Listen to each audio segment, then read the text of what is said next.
Good morning बच्चों। देखो बच्चों, आज की अपनी जो क्लास है, इस क्लास में अपने चर्चा करेंगे इतिहास का जो अपने 11वां चैप्टर है 1857 की क्रांति, अर्थात विद्रोही और राजवाला जो चैप्टर है। इस चैप्टर के इस बार यानी अपने 2023 में जो बोर्ड एग्जाम होगी, उस बोर्ड परीक्षा में कौन कौन से महत्वपूर्ण क्वेश्चन बन रहे हैं।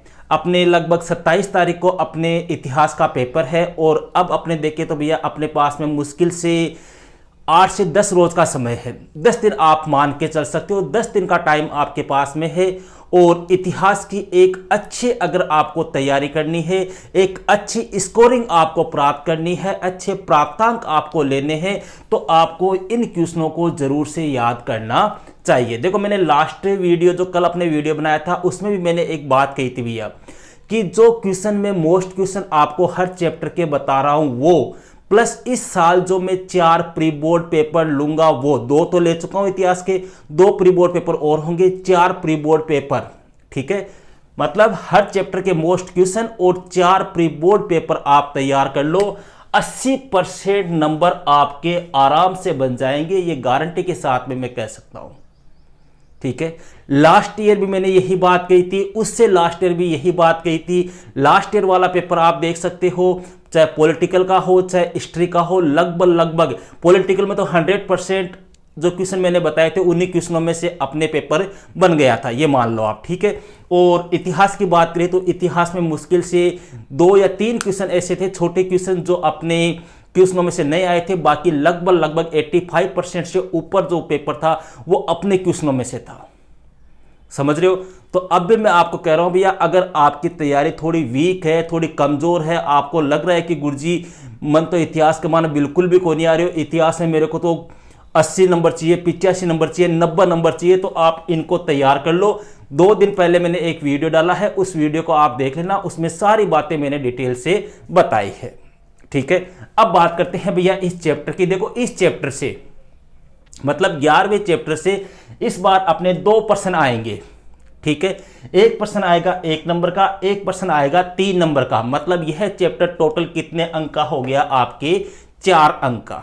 ठीक है, तो अब यहां पर देखो, मैंने दोनों तरह के क्वेश्चन कलेक्ट किए हैं और ये क्वेश्चन ऐसे है भैया जो बार बार बोर्ड एग्जाम में पूछे जाते हैं। आप प्रवेश ईयर के पेपर जो है, पिछले सालों के जो पेपर है, उनको आप जब देखोगे तो आपको खुद को एहसास हो जाएगा कि सर सही कह रहे हैं।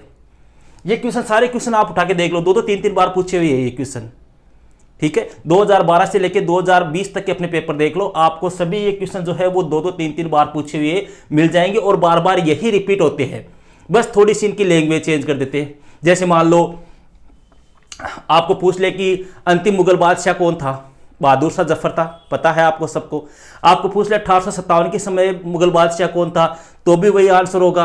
आपको पूछ ले 1857 की क्रांति का नेतृत्व किस मुगल बादशाह ने किया, तो भी वही आंसर होगा। तो मतलब कहने का मतलब है क्वेश्चन वही आएंगे, बस इनकी लैंग्वेज जो है वो घुमा दी जाएगी। तो इसलिए आपको थोड़ा सा ये ध्यान रखना है। अब बात करते हैं भैया क्वेश्चन नंबर 1।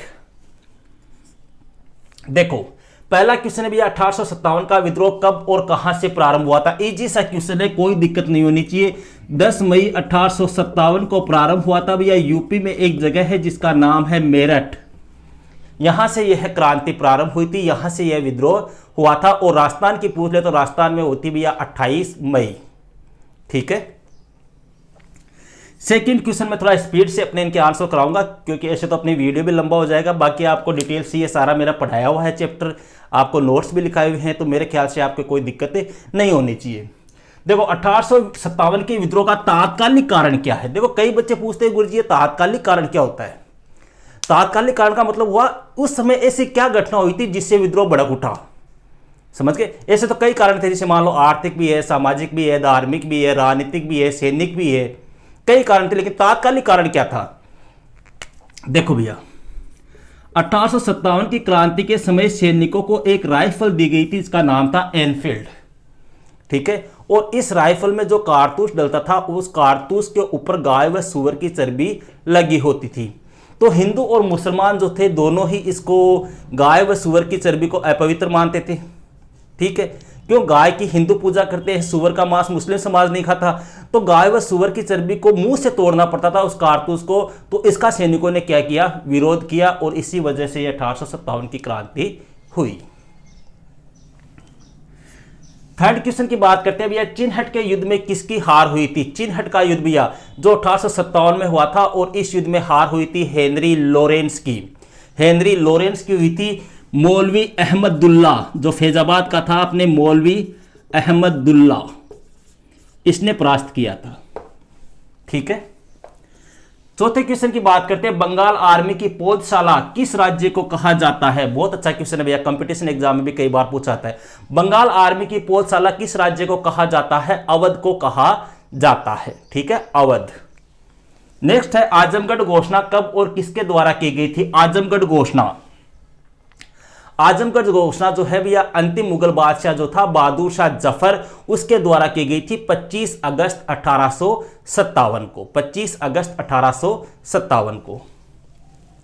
नेक्स्ट है, सिंहभूम कहां है? यहां पर किसानों का नेतृत्व किसने किया था? सिंहभूम भैया, सिंहभूम आपको सबको पता है झारखंड राज्य में है, और यहां के जो किसान थे उन किसानों का नेतृत्व किया था गोनू ने। गोनू।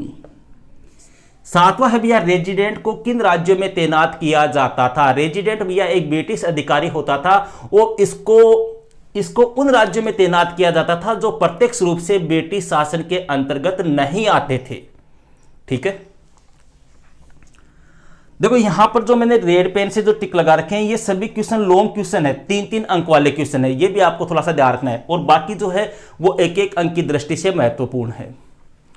आठवीं क्वेश्चन की बात करते हैं, ब्रिटिश शासन ताश के किले की तरह बिखर गया, यह कथन किसने व क्यों कहा था? यह कथन देखो एक ब्रिटिश अधिकारी, एक अंग्रेज अधिकारी था, उसने कहा था। क्यों कहा था? यह इसलिए कहा था क्योंकि 1857 का जो विद्रोह है भैया वो मेरठ से प्रारंभ हुआ था। ठीक है, और मेरठ से प्रारंभ होने के साथ ही साथ ये देखते ही देखते जो है वो 15 से 20 दिनों के अंदर संपूर्ण भारत में फैल गया, संपूर्ण भारत में फैल गया, और अंग्रेजों के समझ में नहीं आ रहा था कि अब क्या करें। अंग्रेजों के पास में इस विद्रोह को दबाने के लिए कोई उपाय नहीं बचा, उन्हें कोई तरीका दिखाई नहीं दे रहा था। तब इस ब्रिटिश अधिकारी ने कहा था कि ब्रिटिश शासन जो है वो एक ताश के पत्ते की तरह है, या ताश के किले की तरह बिखर गया। नेक्स्ट है भैया, 1857 के विद्रोह के समय मुगल बादशाह, देखो मुगल बादशाह पूछ ले, या अंतिम मुगल बादशाह था ये, ठीक है, या नेतृत्वकर्ता, कुछ भी पूछ ले, आंसर एक ही, कौन था? अपने बहादुर शाह जफर, या इसको बहादुर शाह द्वितीय भी कहते हैं।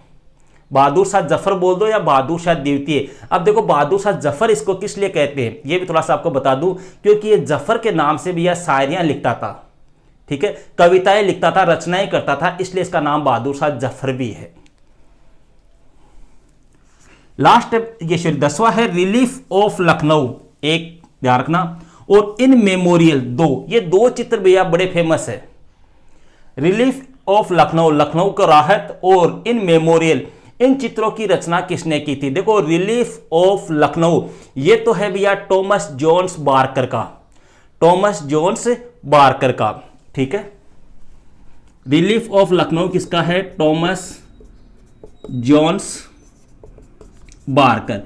रिलीफ ऑफ लखनऊ तो लिखा था टॉमस जोन्स बार्कर ने, और जो इन मेमोरियल है भैया वह लिखा था जोसेफ नोएल पोटन ने। जोसेफ नोएल पोटन, या कई किताबों में पैटर्न भी लिखा हुआ आता है, जोसेफ नोएल पैटर्न, ठीक है, दोनों आपको ध्यान रखने हैं। इसके बाद में है भैया 11वां है, ये गिलास फल एक दिन हमारे मुंह में आकर गिरेगा। बड़ा अच्छा कथन है, बहुत बार एग्जाम में आता है। यह गिलास फल एक दिन हमारे मुंह में आकर गिरेगा, यह कथन किसने कहा था? यह कथन कहा था भैया लॉर्ड डलहौजी ने। अब आपको पूछ ले कौन सी रियासत के बारे में कहा था, तो अवध रियासत के बारे में कहा था, यह भी आपको ध्यान रखना है। 12वां है भैया 1857 की क्रांति को जन क्रांति की संज्ञा क्यों दी गई? 1857 की क्रांति को जन क्रांति की संज्ञा क्यों दी गई? देखो 1857 की क्रांति जो है भैया वह एक प्रकार से देखे तो अपने भारत का प्रथम स्वतंत्रता संग्राम था, ठीक है। लेकिन धीरे धीरे हालांकि ये सैनिकों के द्वारा प्रारंभ किया गया था, लेकिन धीरे धीरे जो है सभी धर्मों, सभी जातियों, सभी संप्रदायों, सभी समूह के लोगों ने बढ़ चढ़कर इस क्रांति में भाग लिया, ताकि ब्रिटिश शासन से, ब्रिटिश राज से जो है वो भारत को क्या दिला सके? मुक्ति दिला सके, भारत को स्वतंत्रता प्रदान कर सके। इसलिए 1857 की क्रांति को जन क्रांति की संज्ञा दी जाती है। जन क्रांति मतलब जिसमें सभी लोगों ने, आम लोगों ने भाग लिया हो। ठीक है। 13वां है भैया, नाना साहिब कौन था? 1857 के विद्रोह में इनका क्या योगदान था? देखो नाना साहब की बात करें भैया, अपने कई पेशवा हुए, इनमें से एक पेशवा था बाजीराव द्वितीय। नाम सुना होगा आपने, बाजीराव द्वितीय। बाजीराव द्वितीय इनका क्या था? ये उत्तराधिकारी था। तो पहली लाइन तो क्या हो गई कि नाना साहब जो थे वो बाजीराव द्वितीय के उत्तराधिकारी थे। इन्होंने कानपुर से भैया 1857 की जो क्रांति है उस क्रांति का नेतृत्व किया था। ये बड़े ही साहसी और वीर, एक प्रकार से कहे कि विद्रोही नेता थे, क्रांतिकारी नेता थे। और जब 1857 का विद्रोह असफल हो गया था तो असफल होने के बाद में ये कहां पर चले गए थे? नेपाल में चले गए थे। और नेपाल में ही इनकी क्या हो गई थी? मृत्यु हो गई थी। 14वां क्वेश्चन है भैया, विद्रोहियों में दहशत फैलाने के लिए, देखो यहां पे ध्यान रखना, इस क्वेश्चन को या तो ऐसे पूछ ले कि विद्रोहियों में दहशत फैलाने के लिए, या पूछ ले कि विद्रोह को दबाने के लिए अंग्रेज अधिकारियों ने क्या क्या उपाय किए या कौन कौन से उपाय किए। देखो सबसे पहले अंग्रेज अधिकारियों ने क्या किया था भैया कि कैसे भी हो विद्रोह को दबाया जाए, इसके लिए उन्होंने कई तरीके अपनाए। पहले तो उन्होंने मार्शल लॉ लागू कर दिया। ठीक है, मार्शल लॉ लागू कर दिया। इसके बाद में जो विद्रोही थे उन विद्रोहियों के ऊपर मुकदमे चलाए गए। जिन जागीरदारों ने विद्रोह में भाग लिया था उनकी जागीरें जब्त कर ली गई। आम जनता जो थी उन आम जनता पर, विशेष रूप से बच्चों और महिलाओं पर अत्याचार किए गए। किन महिलाओं पर? जिन महिलाओं के जो पति थे, जिनके भाई थे, उन्होंने विद्रोह में भाग लिया था, उनके ऊपर जो विद्रोही नेता थे उनको एक प्रकार से तोप के सामने बांधकर उनको उड़ा दिया गया। सरेआम जो लोगों को, नेताओं को, उनको क्या दी गई? फांसी दी गई। इस प्रकार के 5-6 पॉइंट है आपके पास में, कोई भी आप अपनी इच्छा के अनुसार लिख सकते हो। 15वां क्वेश्चन है भैया, 1857 की क्रांति के दौरान राजनीतिक असंतोष के क्या कारण थे? देखो राजनीतिक कारण पूछा है इसने। ठीक है, अब यहां पे आप कंफ्यूज मत होना। राजनीतिक असंतोष मतलब आपको यह पूछा है कि 1857 की क्रांति के राजनीतिक कारण कौन कौन से थे। तो देखो कई राजनीतिक कारण थे। अंतिम मुगल बादशाह था बहादुर शाह जफर या बहादुर शाह द्वितीय, इसका अंग्रेजों ने अपमान किया था, उसको लाल किला खाली करने की चुनौती दी थी।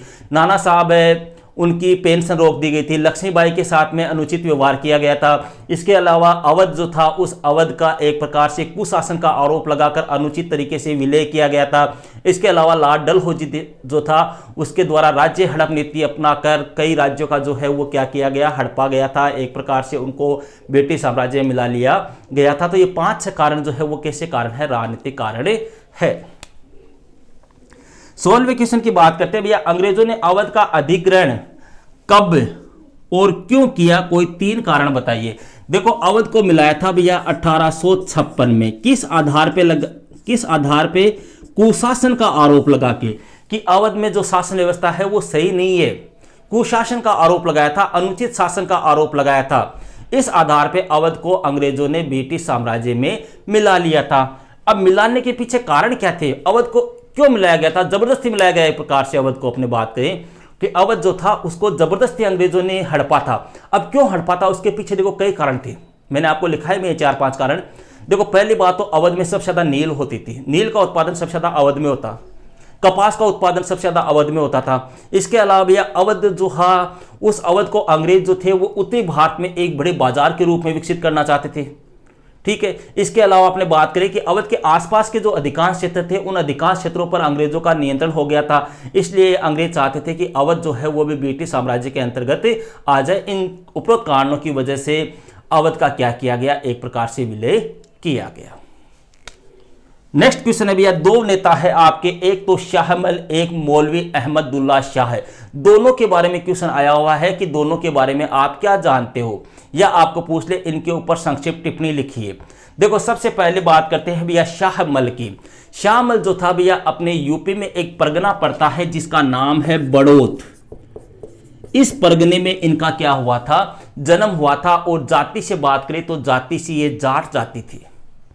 जाति से कौन से परिवार के थे? जाट परिवार के थे। और इनका परिवार जो है वो 84 देश में फैला हुआ था। 84 देश का मतलब 84 गांव में फैला हुआ था। यहाँ पर ये जो 84 गांव थे भैया, यहाँ पर ब्रिटिश सरकार जो थी उस ब्रिटिश सरकार ने भारी लगान लगा रखा था, भारी कर वगैरह राजस्व व्यवस्था लागू कर रखी थी। तब जो शाहमल था उस शाहमल ने इसका विरोध किया और गांव-गांव घूम-घूम कर गांव के मुखियाओं से मिले और गांव के मुखियाओं और किसानों को संगठित करके अंग्रेजों के खिलाफ इन्होंने क्या कर दिया, विद्रोह कर दिया।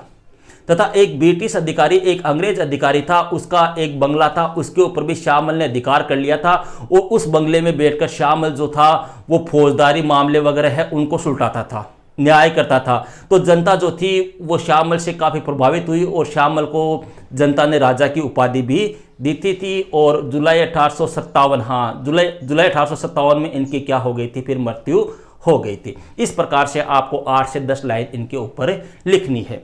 दूसरा आता है भैया मौलवी अहमदुल्ला शाह है, हैदराबाद के थे, फैजाबाद में इन्होंने क्रांति का, हैदराबाद या फैजाबाद एक ही बात है अपने, ठीक है, वहां पर इन्होंने क्रांति का नेतृत्व किया था। ये एक मुसलमान थे, प्रसिद्ध मौलवी थे, इस्लाम के उपदेशक थे, ठीक है। और विद्रोह के समय इन्होंने भी शाहमल की तरह गाँव में घूम घूम कर लोगों को क्या किया, संगठित किया, लोगों को संगठित किया। इनके उपदेश तो है वो दूर दूर तक फैले, जिससे ये लोगों में क्या हो गए, लोकप्रिय हो गए और लोग जो है इनको पैगंबर कहकर पुकारने लग गए, पैगंबर का दर्जा देने लग गए, ठीक है। 1857 में अंग्रेजों ने भैया इनको गिरफ्तार करके फैजाबाद की जेल में डाल दिया था और बाद में जब ये रिहा हुए तो रिहा होने के बाद में 1857 के विद्रोह के समय चिनहट के युद्ध में, देखो यहाँ पे आया था ना आपने चिनहट, इस चिनहट के युद्ध में जो एक प्रसिद्ध युद्ध था, इस युद्ध में इन्होंने हेनरी लॉरेंस को पराजित किया था। ये थे भैया मौलवी अहमदुल्ला। तो ये अपने लगभग 16 से 17 क्वेश्चन है अपने कौन से चैप्टर के, 1857 का विद्रोह है और राज, जो परीक्षा की दृष्टि से काफी महत्वपूर्ण है। मैं अंत में इतना ही कहूंगा भैया कि अगर आप इस चैप्टर को तैयार करो तो कम से कम आपको ये प्रश्न जरूर से तैयार करने हैं। ओके भैया, तो मिलते हैं नेक्स्ट वीडियो में नेक्स्ट टॉपिक के साथ। That's all.